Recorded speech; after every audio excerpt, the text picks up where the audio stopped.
Hey guys, one of the cool features on our QD ARCALOCK clamp is the ability to switch the lever from one side to another on when it's tight. Whether you prefer close to you to be tight or far, or you're left or right-handed, we can accommodate that. So to make that switch, I've got one as they all ship from us, where on the left side of the gun toward you is tight, and I want to switch it to away from me being tight.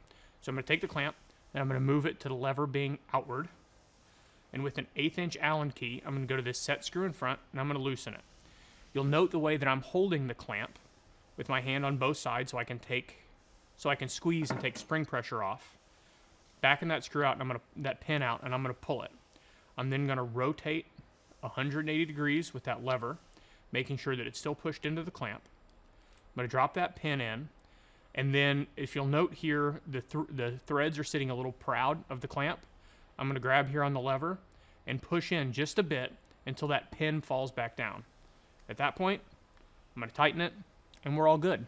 Another adjustment you have available on the clamp, if you don't already know this, is this gold adjustment knob allows you to adjust your tightness or your tension. It's left-handed, so lefty-tighty, righty-loosey. Pay attention to that. But you can customize which way is tight, which way is loose, as well as how tight the clamp gets. And it's just that simple. Got any more questions? Let us know.